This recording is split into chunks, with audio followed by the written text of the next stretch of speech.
कृषि और किसान कल्याण राज्य मंत्री का दायित्व निभाने वाले मेरे सांसद में साथी और विधानसभा में भी मेरे साथ रहे हैं। और आज ये अनुसंधान जो केंद्र यहाँ बना है बाजरे का और ये किसान मेला जिनमें हमारे कैलाश जी चौधरी साहब ने मुझे यहाँ कहा आपको आना है भाई साहब, और इन्होंने मुझे यहाँ बुलाया। इसके लिए मैं कैलाश जी का बहुत बहुत मैं धन्यवाद देता हूँ, अभिनंदन करता हूँ। हमारे इस कार्यक्रम में हमारे विधायक भाई से आदुराम जी, हमारे दोनों जिलाध्यक्ष जी, हमारे प्रधान जी आदरणीय राणा साहब, सभी मंडल अध्यक्षगण, सभी मेरे किसान मोर्चे के जिलाध्यक्ष दोनों, सभी मंच पर उपस्थित पार्टी के पदाधिकारीगण और हैदराबाद से पधारी मेरी बहन तारा जी, यहाँ इस बाजरा अनुसंधान के डायरेक्टर भाई सक्सेना जी, सामने उपस्थित सभी मेरे अन्नदाता भाइयों बहनों, नौजवान साथियों और मेरे मीडिया के भाइयों। वैसे समय बहुत ज्यादा हो गया है, अब तो मैं आपके साथ अन्याय कर रहा हूं, ज्यादा मुझे बोलना ही नहीं चाहिए, पर मैं इतना ही कहना चाहूंगा, ये हमारा देश कृषि प्रधान देश है। कृषि देश की रीढ़ की हड्डी है, किसान उसकी आत्मा है। जब तक ये अन्नदाता खुशहाल नहीं होगा, समृद्ध नहीं होगा, हमारा देश विकसित राष्ट्र नहीं बन सकता है। ये अन्नदाता बड़ा महान है, 145 करोड़ जनता का पेट भरता है, महान है। नहीं तो काम करने की कोई आयु सीमा है, बूढ़े से लेकर बच्चे तक महिला काम करती है, और नहीं किसान की काम करने की समय सीमा है। एक मजदूर मजदूरी करने जाता है, 8 बजे जाता है, 5 बजे उसकी छुट्टी हो जाती है, उसको पता मेरे को इतना मेहनताना मिलना है, इससे मेरा घर परिवार चलाना है। परंतु किसान की कोई समय सीमा नहीं है, रात और दिन, चाहे आंधी हो चाहे तूफान हो, चाहे सर्दी हो चाहे गर्मी हो, हर दम मेहनत करके, और विशेष तौर से राजस्थान का किसान और फिर पश्चिमी राजस्थान का, अरे हमारे कैलाश जी और के विष्णु जी, आदुराम जी सोच रहे हैं कि राजस्थान की बात कर रहे हो, उसमें सबसे ज्यादा फिर राजस्थान में पश्चिमी राजस्थान, फिर बाड़मेर जैसलमेर, और हमारे ओहो जिस जमात में मैं हूं, हमारे किसान मोर्चे के राष्ट्रीय मंत्री भाई सेलाराम जी सारण साहब भी आए, इनका नाम भूल गया। और मैं ये कहना चाहूंगा कि किसान महान है, रात और दिन मेहनत करता है।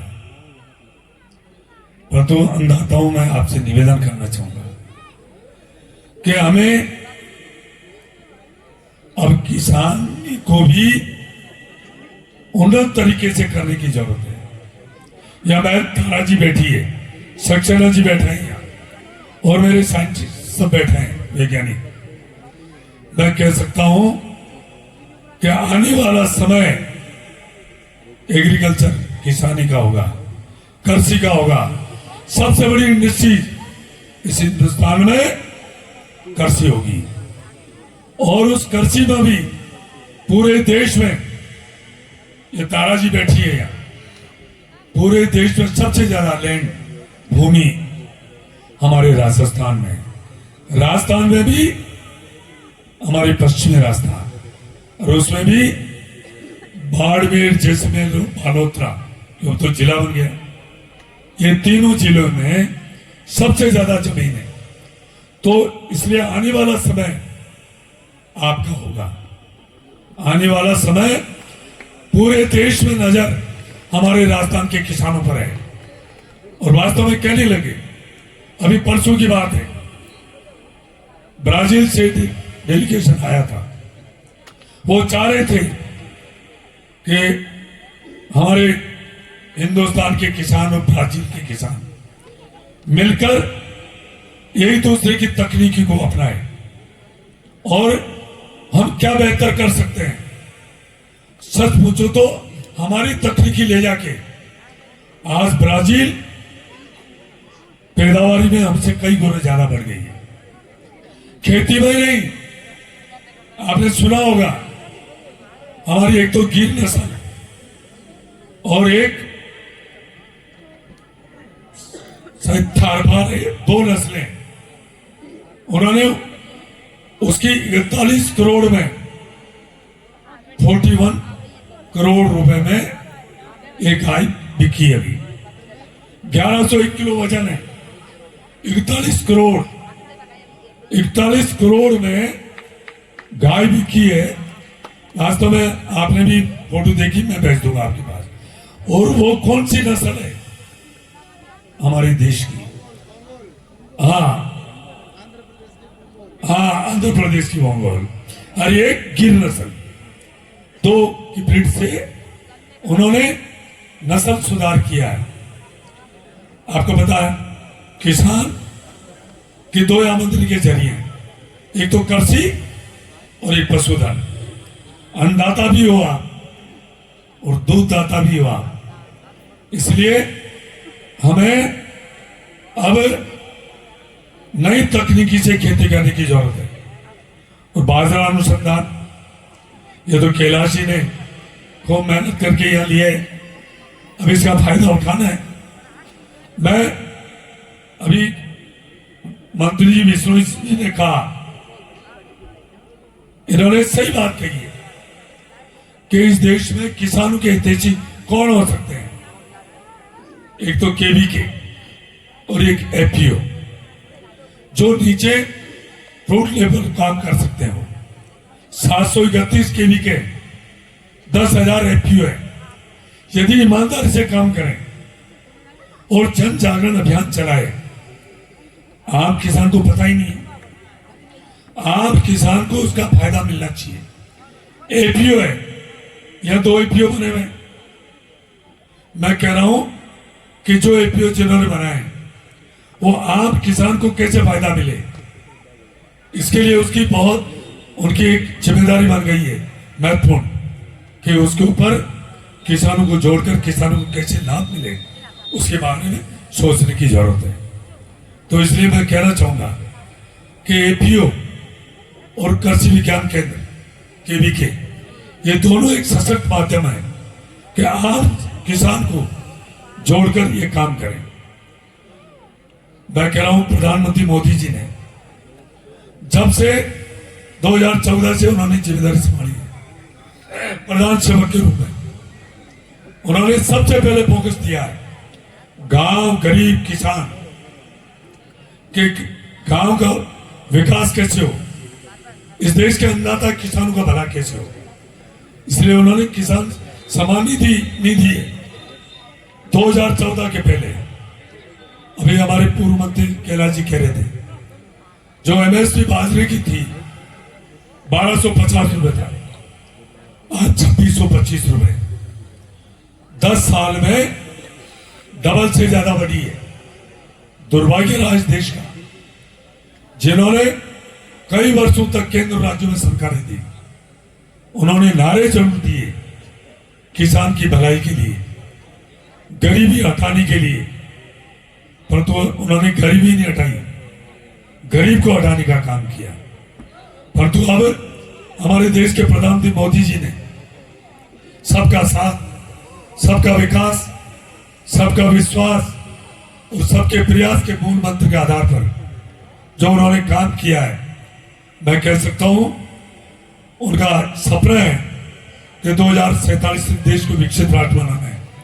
उसके लिए अनेक जो उन्होंने योजनाएं चलाई है, और उसमें बाजरा अनुसंधान जो श्रीअन्न, मैं कह सकता हूं यहां जो पंडाल में सामने बैठे हैं और मंच पे बैठे हैं, सक्सेना जी, बहन तारा जी, ये मेरे पिताजी कहते थे, मैं एक साधारण किसान के परिवार मैंने जन्म लिया एक छोटी सी ढाणी में। मेरे पिताजी कहते थे गेहूं थारो फाटो पेट, मगर ताकि भाषा में थोड़ी सी फर्क हो सके। गेहूं थारो फाटो पेट, गेहूं के दाने में चीरा रहता ना।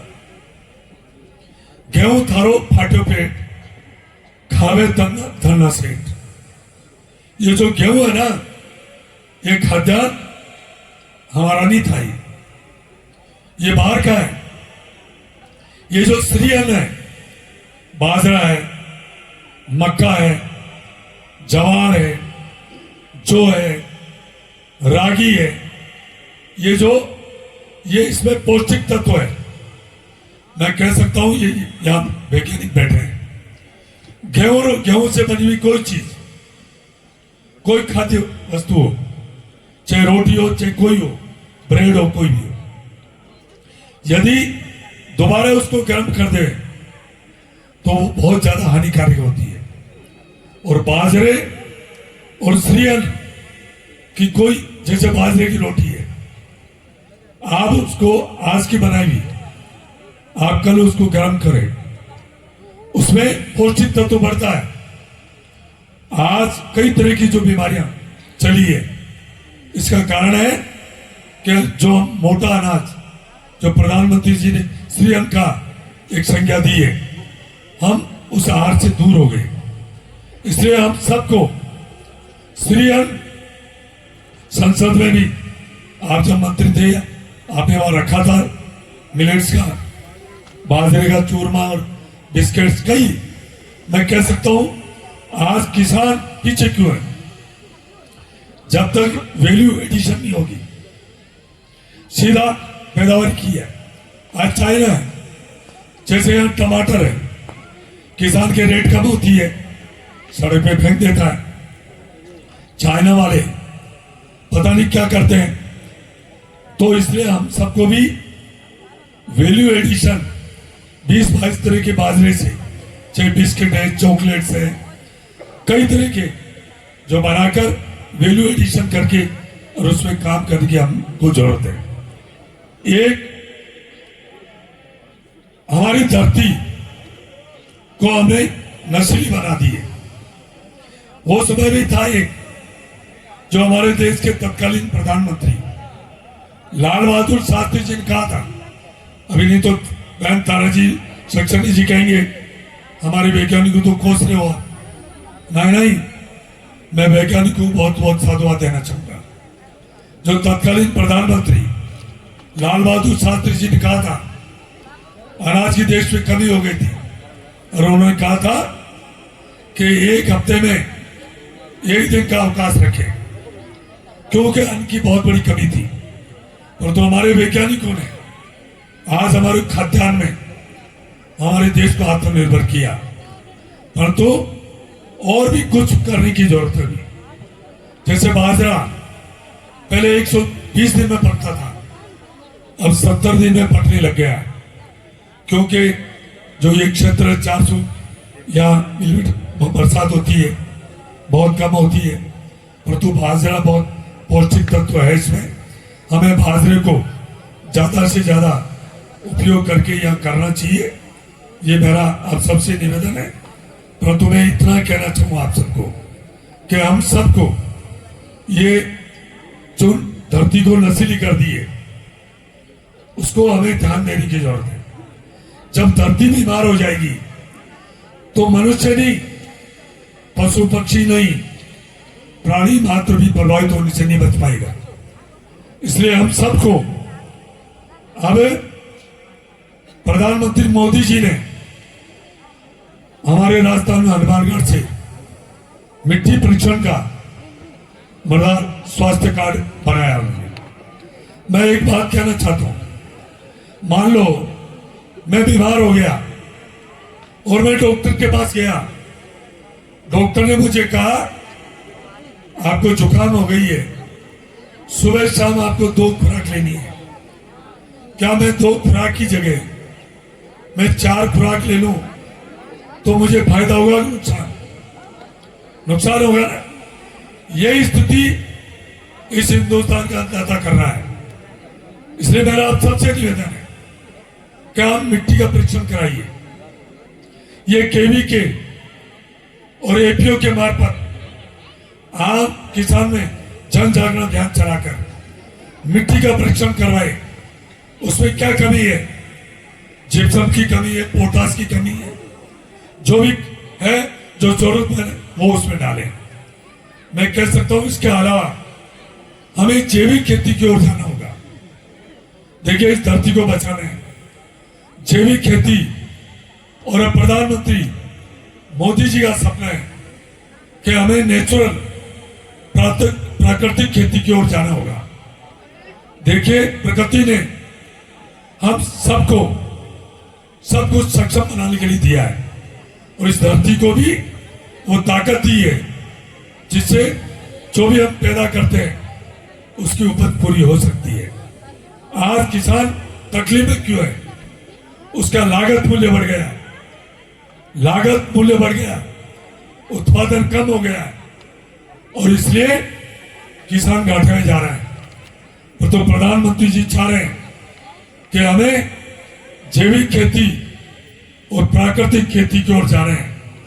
इसलिए मेरा आप सबसे निवेदन है कि हम सब अब जो अंधाधुंध हमारे मन मस्तिष्क में बैठ गया है, क्योंकि गांव में कुछ नीम हकीम डॉक्टर होता है, चाहे सरकारी हॉस्पिटल में डिग्रीधारी डॉक्टर है, वहां नहीं जाएगा।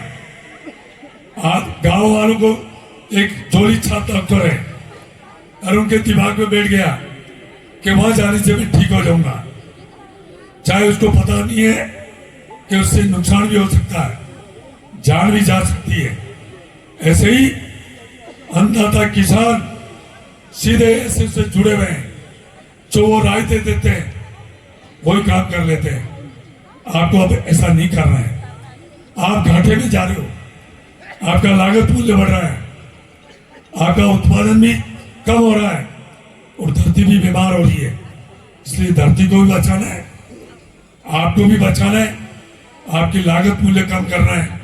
इसलिए जैविक खेती और प्राकृतिक खेती की ओर आपको जाना होगा। दूसरा मेरा निवेदन है कि हमें बाजरे के ऊपर जो ये अनुसंधान है, अभी कहा गया कि जुलाई तक जो ये भवन बनकर कंप्लीट हो जाएगा। मैं ये चाहूंगा कि जुलाई की जगह चाहे जून तक हो जाए, परंतु बिल्डिंग का निर्माण सुदृढ़ हो, मजबूत हो, उसमें क्वालिटी में कोई समझौता नहीं हो। उसमें पानी जो फ्लोराइड का पानी आता है, उसमें कई तरह की बिल्डिंग के अंदर पापड़ी उतरने लग जाती है, बजरी भी ठीक नहीं हो, इस सब चीज का ध्यान रखने की जरूरत है। उसके अलावा क्योंकि अभी तो मैंने देखा वेयर हाउस के अंदर किराए के भवन में अभी वो ये अनुसंधान चल रहा है। मैं चाहूंगा जल्दी से जल्दी ये भवन बन जाए और यहाँ ये अनुसंधान केंद्र चालू हो जाए, और जोधपुर में जो क्योंकि वहां कोई बहन ताराजी तो वहां रही है, वहां कोई खास उसकी उपयोगिता नहीं है। मैं आपको विश्वास देके जा रहा हूं कि आपके यहाँ इस बाजरा अनुसंधान में वो जो लैब वहां से आएगी, ताकि यहाँ किसानों को ज्यादा से ज्यादा फायदा हो। और भी मैं आपको बता दूं कि अब प्रधानमंत्री मोदी जी के नेतृत्व में पहले तो कैबिनेट मंत्री तोमर साहब थे और कृषि राज्य मंत्री ये थे, सहयोग से अब कैबिनेट कृषि मंत्री शिवराज सिंह जी चौहान साहब हैं, जो वर्षों तक मध्य प्रदेश के मुख्यमंत्री रहे, और मुझे भी वो दायित्व मिला है। अब किसानों के भले के लिए प्रधानमंत्री जी ने बार बार हमारे को बुला के कहते हैं कि इस देश का अन्नदाता कैसे खुशहाल हो, कैसे समृद्ध हो, उसके लिए क्या क्या करना है। मैं आपको विश्वास दिलाता हूं कि उसके लिए कई उपाय कर रहे हैं। जैसे सबसे बड़ा जो इस देश का जो अन्नदाता जो पैदावारी करता है, चाहे अनाज हो, चाहे तिलहन हो, चाहे दलहन हो, चाहे फल और फूल हो, जो पैदा करता है, उत्पादन करता है, उसको उसकी उपज का पूरा दाम नहीं मिलता है, और उपभोक्ता है उसको ऊंचे दामों पे खरीदना पड़ता है। जो पैदा करता है उसको दाम पूरा मिलता नहीं है, और जो उपभोग में लेता है उसको ऊंचे दाम देने पड़ते हैं। इसलिए बहुत बड़ा गैप है। मैं मिजोरम गया था, वहां अनानास होते हैं। मैं किसान के खेत में गया, वहां 10-12 रुपए का एक पीस मिलता है, किसान देता है 10-12 रुपए में। मार्केट में 70-80 रुपए का वो बिकता है। कितना बड़ा गैप है। इसलिए भारत सरकार, प्रधानमंत्री मोदी जी ने स्पष्ट निर्देश दिया है। इसलिए हमारा कृषि मंत्रालय ये तय किया है कि ट्रांसपोर्टेशन का जो यातायात का खर्चा है, ट्रांसपोर्टेशन का, वो 50% कृषि मंत्रालय देगा, केंद्र सरकार। और के विष्णु जी 50% राज्य सरकार दे, ताकि गांव के इस अन्नदाता, दूधदाता, ये फलदाता, ये तिलनदाता और दलनदाता, इसको फायदा कैसे मिले, इसके लिए सबसे बड़ा यह है कि ट्रांसपोर्टेशन का जो 50% खर्चा केंद्र सरकार देगी, 50% राज्य सरकार देगी। इसके लिए चिट्ठी हमारे मुख्यमंत्री जी को भी और कृषि मंत्री जी को भी यहाँ भेजिए, पूरे देश भर के राज्यों को दी है, ताकि जो उपज करता है उसको उसका उपज का पूरा दाम मिले। क्योंकि जब तक दाम पूरा नहीं मिलेगा तब तक किसान कृषि के प्रति आकर्षित नहीं होगा। इसलिए मेरा ये निवेदन है कि केवीके और एपीओ ये पूरे मन से काम करें और इस अन्नदाता का क्या फायदा हो सके उसके लिए काम करें। उसके अलावा मेरा ये निवेदन है कि यहाँ आपको बताया गया कि उपराष्ट्रपति जी यहाँ आज के सवा साल 1.5 साल पहले यहाँ आकर उन्होंने शिलान्यास किया था। आज वास्तव में वो मूर्त रूप लेता दिख रहा है। उसके लिए मैं उपराष्ट्रपति जी का भी मैं आभार व्यक्त करना चाहूंगा। और मैं चाहूंगा कि जो बाजरे की जो कई हम वैल्यू एडिशन करके इस अनुसंधान केंद्र में इस किसानों को प्रेरित करें, ताकि किसानों का भला हो सके।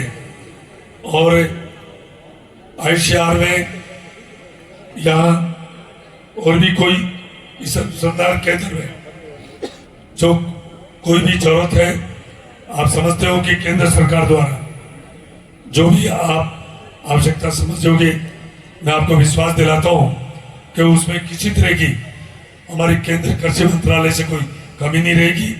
मैं पुनः हमारे पूर्व कृषि किसान कल्याण मंत्री भारत सरकार कैलाश जी चौधरी साहब को, हमारे के विश्नोई जी को, कैबिनेट मंत्री जी को, हमारे विधायक जी को, हमारे संगठन के सभी पदाधिकारियों को मैं बहुत बहुत धन्यवाद देना चाहूंगा, जिन्होंने मुझे यहाँ आपने आज बुलाया, मान सम्मान दिया। उसके लिए मैं आभार व्यक्त करता हूँ, क्योंकि बहुत लंबा समय हो गया, ज्यादा समय मैं ले लेना चाहता हूँ। आप सबका बहुत बहुत आभार, बहुत बहुत धन्यवाद।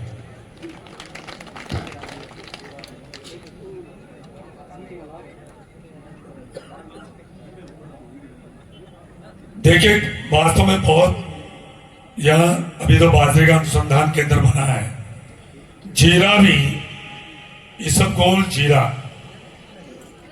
ये यहाँ विष्णु जी जीरा इसबगोल आपके इधर बहुत होता है। और पहले जीरे के लिए हमारे ये आपका ये क्षेत्र राजस्थान एक पहचान थी। कहीं न कहीं हमारी कोई न कोई कमी खामी रहेगी पूर्वोत्तर सरकारों की। पहले जो जीरा यहाँ से फिर मुंजार उधर चला गया, हम चाह रहे कि जीरे और ये सब गोल तो ज्यादा से ज्यादा प्रोत्साहन कैसे मिले। फिर एक है, ये शायद आकांक्षी जिला है क्या? आकांक्षी जिला नहीं है, जैसलमेर है। 1 डिस्ट्रिक्ट 1 प्रोडक्ट, उसमें ये है ना, यहाँ बाजरा और जीरा है, उसके लिए केंद्र सरकार से 1 डिस्ट्रिक्ट 1 प्रोडक्ट में जो भी योजनाएं हैं उन सभी योजनाओं का लाभ आपको दिलाने की कोशिश नहीं करूंगा। मैं विश्वास देके जा रहा हूं कि वो सब काम होगा। पूरे आप सबका बहुत बहुत आभार, बहुत बहुत धन्यवाद।